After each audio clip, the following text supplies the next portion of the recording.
I got a question. Who the better player?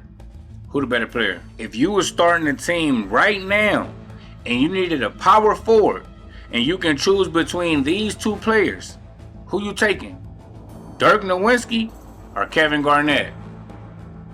Who you taking? I know to some people the obvious answer is going to be Kevin Garnett because he plays defense. But do Dirk Nowitzki offense make up for his lack of defense? Remember, Kevin Garnett had to go join Boston to win a championship. Dirk Nowitzki won a championship with his team. Let's get into it. And Garnett with the fake on Flotty. Now Nowitzki off the cut and the dunk. Kings have missed 9 consecutive shots. Kevin Garnett. Bender here. Dirk on the post up. He was fouled. Antonio Daniels in the crowd applauding the return. Against Seth Curry. Backing him down. Getting into the paint. Dirk started at 1 for 10 from the field as if 4 of his last 7 shots. A Minnesota foul. Well, these are the kinds of fouls that Garnett does not want to get in. Duncan, Garnett leaning on him, quick spin, back the other way. Wow. Most people would say Kevin Garnett is better, but Dirk Nowitzki has one of the best championship runs of all time. So who was really better? Man, let's settle this once and for all. Today we comparing two of the best power forwards of all time, Kevin Garnett and Dirk Nowitzki. Both champions, both MVPs, both carried the team, both were dominant, but in completely different ways. Let's start with Dirk Nowitzki. Dirk was the 9th pick in the 1998 NBA draft. He was drafted by the Milwaukee Bucks before immediately being traded to the Dallas Mavericks, where he played his entire 21-year Hall of Fame career. And every new NBA season offers a chance to get to know some of the new potential superstars like 20-year-old Dirk Nowitzki. Who, you ask? Well, the Dallas Mavericks thought highly enough of Nowitzki to engineer a draft day trade with the Bucks after they'd selected him with the 9th overall pick. With the 9th pick in the 1998 NBA draft, the Milwaukee Bucks select Dirk Nowitzki. I'm facing now guys that I only saw on TV so far. The sky's the limit for Dirk. He doesn't think he belongs, and he does. Lakers GM Alex Jerry West called him the second best talent out of the last draft behind Michael Olowokandi. Do you agree? Well, I don't know if he's the second best talent. Dirk is arguably the best scoring power forward of all time. He changed the game. He was stretching the floor before that was even a thing. Dirk wasn't just a scorer, he was a nightmare matchup. For one, he had his signature move, the one-legged fadeaway. Now Crabbe is the defender here. Dirk on the post up. He was fouled. And the countbacks. They will count that. How about that continuation? You see him just working inside. There's that statue. Fade away. We almost feel sorry for these guys. Dirk against Seth Curry. Backing him down. Getting into the paint. His shot is good. That's the boy. You see Curry helpless. Looks like a difficult shot, but not for Dirk Nowitzki. He's very comfortable with the one-legged shot. There's another look. And Ellis is doing whatever he'd like to that run. Dirk started at 1 for 10 from the field as if 4 of his last 7 shots, maybe 5 of his last 8 with moves like that. Yeah, we used to call guys like that good for us. It could be good for us and bad for you. And by Flalo playing in his 6th game as a member of the Blazers. See Nowitzki checking the shot clock and able to get it up over. The one-legged fadeaway is one of the most iconic shots ever. Impossible to block because he's 7 feet tall with a high release, leaning backwards on one leg. Even elite defenders like Kevin Garnett and Tim Duncan couldn't consistently contest it. This shot became so influential that players like Kevin Durant and Luka Doncic use variations of it to this day. Second, he was an elite 3-level scorer. Dirk could score from anywhere. Post, turnaround, fades, up and unders, mid-range, one of the best ever, stretch big before it was common. Career numbers, 31,560 points, which is 7th all time. 38% from 3, 87% from free throw, elite for a big man. Third, he was an elite free throw shooter, automatic at the line, forced defenders to play softer, made him even harder to guard.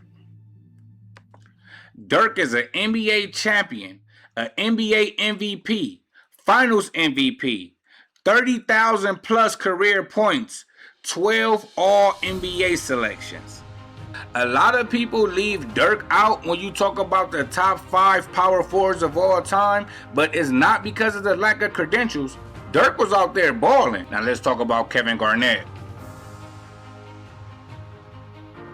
Kevin Garnett was drafted with the 5th overall pick in the 1995 NBA draft to the Minnesota Timberwolves.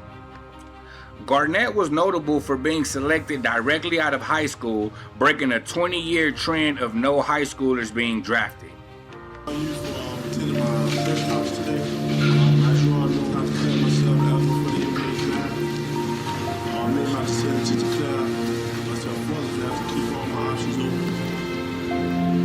KG wasn't just good, he was a complete basketball machine. Defense elite. And Garnett with the steal! Kevin Garnett with the steal! The Boston Celtics have held on and beaten the Magic. Rebounding elite, passing underrated, scoring fantastic. Ginobili trying to take it away, but KG finds Pierce. He's going to try to change the tempo with some three-quarter court traps, some half-court traps, and a lot of double teams. He could guard all 5 positions, completely control the game without having to give you 30. Kings have missed 9 consecutive shots. Kevin Garnett! Rebound by Kevin Garnett, who's got 10 rebounds and 19 points. Little catch with Herbert, and Garnett goes safe. 14-9 the count. Sonics on the baseline.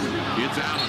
Antonio Daniels in the crowd applauding the return of Brent. When you talk about all-time defensive impact, Kevin Garnett isn't just great, he's one of the most complete defensive players ever of all time. 1. Positionless defense before it was normal. Garnett could legitimately guard 1 through 5 before switch everything became a strategy. Garnett could stay in front of guards on the perimeter, strong enough to battle centers in the post, Now Garnett trying to guard Elijah Wan. quick enough to hedge, trap, recover, and rotate. He wasn't just switching, he was erasing actions. 2. Defensive IQ and communication. KG was basically a defensive coordinator on the floor, consistently calling out screens, rotations, coverages, directing teammates where they need to be, anticipating plays before they develop. That's a huge reason why the Boston Celtics went from an average defense to having the number 1 in the league consistently when he arrived. 3. Help defense, his greatest strength. Now this is where KG separates himself from everybody. KG was an elite weak side shot blocker, perfect timing rotating from the paint. He could protect the rim without being a traditional center. He averaged over 1.4 blocks per game for his career, but numbers don't capture how many shots he altered. KG is a Defensive Player of the Year, 12-time All-Defense. That's elite longevity and dominance. And KG as a rebounder, let's just call it controlled chaos. He led the league in rebounds 4 times and averaged 10 rebounds for his career. KG wasn't just grabbing boards, he was dictating possessions and flow. KG was the prototype modern big man. KG wasn't just defense, he was a two-way engine. When it comes down to his offensive skill set, first, let's start with his mid-range. He was a master. Elite face-up game, high release jumper, unguardable at sometimes, deadly from 15 to 20 feet. 2, his passing and playmaking, one of the best passing big men ever, operated from the high post like a hub, could average 5+ assists in his prime. 3. Motor and intensity. This might be his most defining trait. KG played every possession like it mattered. The emotional leader. Set the tone defensively and physically. He didn't just play hard, he imposed his will. Impact is why KG is so special. Kevin Garnett is one of the rare players who could anchor a defense, be the emotional leader, produce elite stats, elevate his teammates. He helped define what a modern power forward could be. Mobile, skilled, versatile, and a defensive anchor. 9 consecutive shots. Kevin Garnett! Simple way to sum it up. Defense at an all-time level. Rebounding, elite and intelligent. Offense, very skilled, not just scoring. Leadership, game-changing and intense. KG wasn't just a player, he was a system, identity, and a culture in one. Now let's talk about their championships, because Dirk's 2011 playoff run is what separates him from most other big men. Dirk carried the Dallas Mavericks through the Kobe's Lakers, the OKC Big Three, and the Miami Heat with LeBron, D-Wade, and Chris Bosh. And he didn't just win, he dominated and took home the Finals MVP.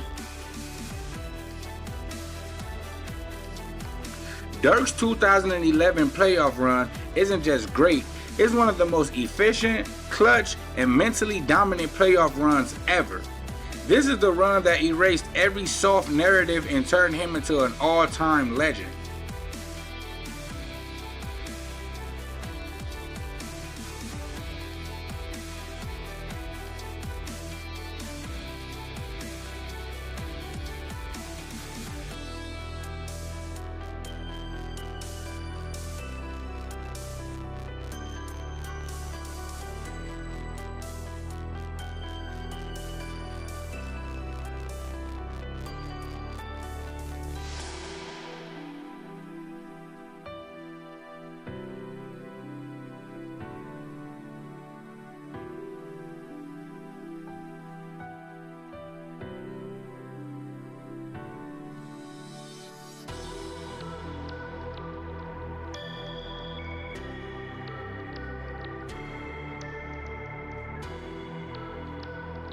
His overall playoff numbers were insane.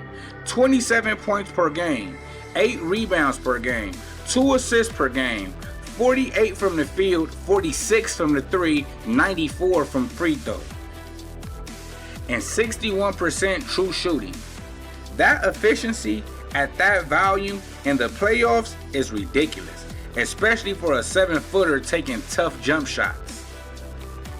What made this run special was Dirk's clutch gene. Dirk wasn't just scoring, he was closing games like a guard. He was a fourth quarter scoring machine. He hit daggers over elite defenders, nearly automatic from the free throw line. He shot over 90% free throws, meaning if you fouled him late, it was over. 2, his unguardable scoring package. Dirk had one of the most unstoppable playoff moves ever. One-leg fadeaway, unguardable, mid-post turnarounds, pick and pop threes, elite off-ball movement. At 7 feet, with that release, no contest mattered. This was arguably the most difficult playoff run of all time. In the first round against the Portland Trail Blazers, he went against LaMarcus Aldridge, an all-star. In the second round, he went against the Los Angeles Lakers with Kobe Bryant.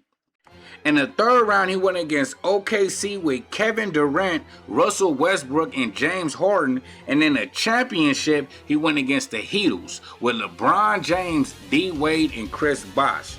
No easy path. Every round, elite competition. Dirk Nowitzki didn't just win in 2011. He went through Kobe, Durant, and LeBron while shooting like a guard in a 7-footer's body.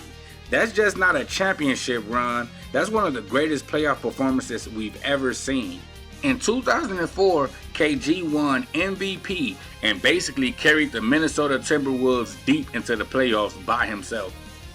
But in 2008, KG, one of the greatest defenders of all time, won Defensive Player of the Year and led Boston to an NBA championship, becoming the team defensive anchor. Why did that 2008 championship run mean so much? Before 2008, Kevin Garnett had a reputation. All-time great talent, MVP, defensive monster, but no ring. After 12 long years with Minnesota, people start asking, can KG really lead a team to a championship? Then everything changed. He joins the Boston Celtics alongside Paul Pierce and Ray Allen. And instantly, this team becomes something different. It put us together. Celtic buzz is back in a big way with the additions, of course, of Kevin Garnett and Ray Allen, along with All-Star.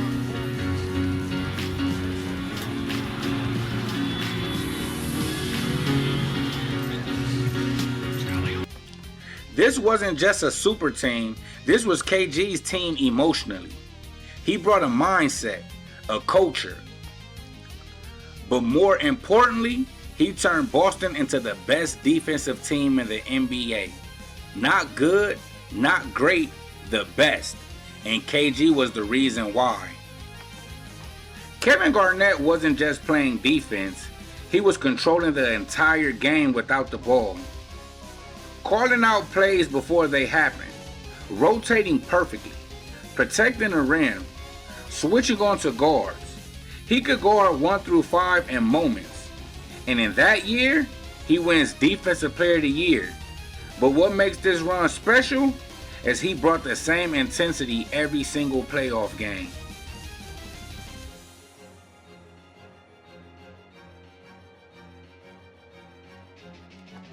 First round against the Atlanta Hawks, and surprisingly it goes 7 games.